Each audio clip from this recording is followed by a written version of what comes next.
We're continuing this garage conversion to a bedroom. We've completed raising the floor to the house level on our previous video and drywalled the bare wall where the garage door was taken down. Show how we raised the closet door opening to make up for the raised floor to the house level.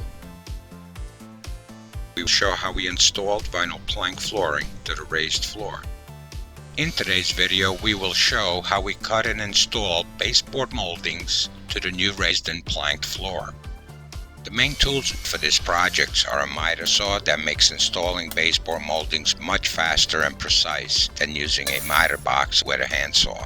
A nail gun is also faster and less likely to split the wood since the nails it shoots out are almost as thin as its needle.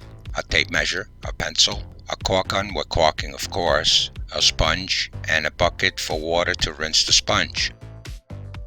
Our first cut is a 45-degree inside corner cut to the right. If the 45-degree was on the other side of this molding, I would call it inside corner cut to the left. On this molding, the left side will go against the door frame molding, so it will be a 90-degree cut as soon as I measure it. There's a pencil mark, cut and make sure it fits. When measuring and cutting, always add an extra 1/16 of an inch. You can always sand it down with a heavy grit sandpaper on a block if it's too tight. I heard people say you can have up to a 1/4 of an inch gap on these cuts. I don't think so. I like no more than a 1/16 to an 1/8 the most, so caulking can cover it with no problem. That's a nice fit. Our next piece is the longest in the room, in which we will cut both ends at 45-degree inside cuts. After making sure it fits, we align the corners and nail both moldings a few nails into the long one first so it doesn't move, and completely nail the sideboard into the door frame molding that was cut earlier. We then continue to nail the rest of the long molding all the way. Don't stress over some small gaps between the molding and the wall, like this compounded joint on the wall. Caulking will take care of that. On this other baseboard, I will show how we did a butt joint, because the baseboard was too short. It's actually called a scarf joint. After cutting a 45-degree outside corner to the short end, we cut the extension piece 45 degrees inside corner, so it interlocks, making it hardly noticeable, especially after caulking and painting. It is suggested to apply some wood glue to both end cuts before you join them.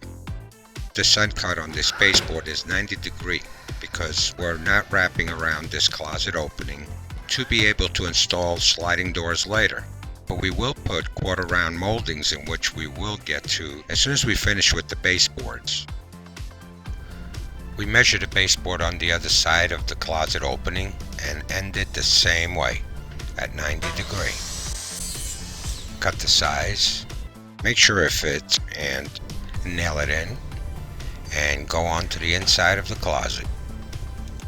As I mentioned before, we are installing the 1/4 round molding inside the closet. So I measured and cut all the moldings to size, including the inside and outside cuts. As soon as I get to the inside opening of the closet, there will be a transition where the 1/4 round will meet with the baseboard outside the closet opening. We will end up doing what's called a return to the end of the 1/4 round.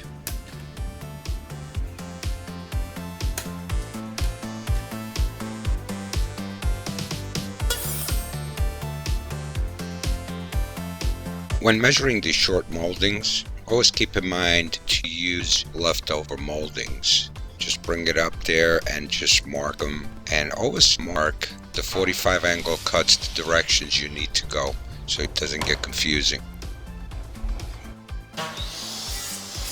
Notice the end of the 1/4 round meets the end of the baseboard. As I mentioned earlier, this is where we need to do what's called a return on the 1/4 round trim so it just doesn't end flat.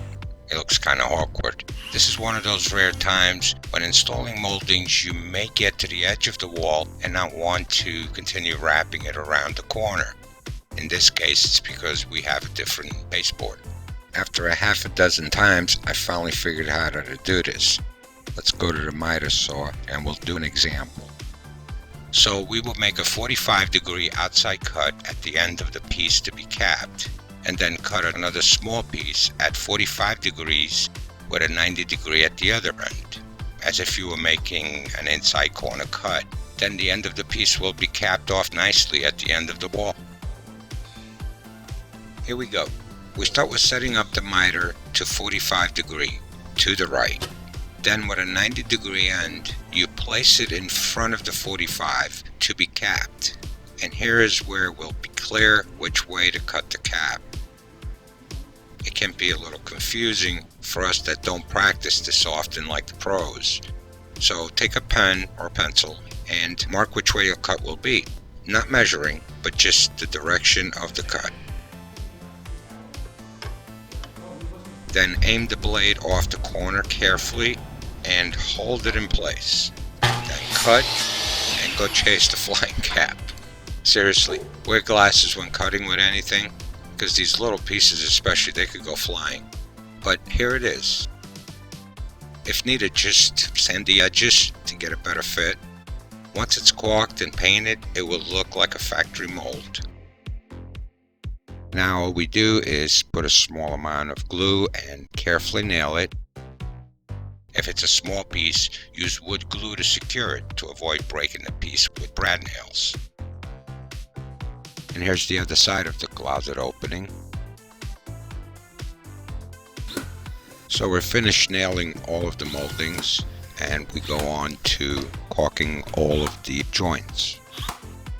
Caulking is very basic. You just fill in all the gaps, all those small cracks, even the nails. If they're not too deep, you don't have to use wood filler. You could use a little bit of a dab of caulking. Do not use silicone. Silicone is not paintable, so you definitely do not want to use silicone. I prefer this caulking that we used to caulk the outside of the windows. It's a very good caulk. It seals all the cracks.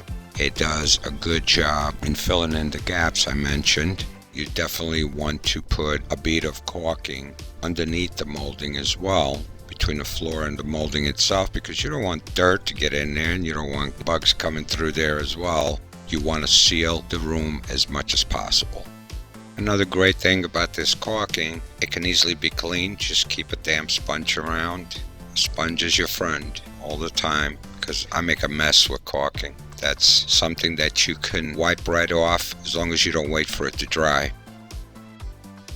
And that's the finished product. We'll be painting the room last. The baseboard and the closet quarter round will be painted with high gloss paint. It lasts much longer. The walls with regular semi-gloss. And this completes the installation. On the next video, we will continue this conversion from garage to bedroom. For information on tools and material used in this video, see the links in the description. I hope this gives you an idea of what's involved converting a garage. I also want to mention that we are not professionals and you should consult with your local codes. If you have any questions, feel free to ask in the comments. Have a great day.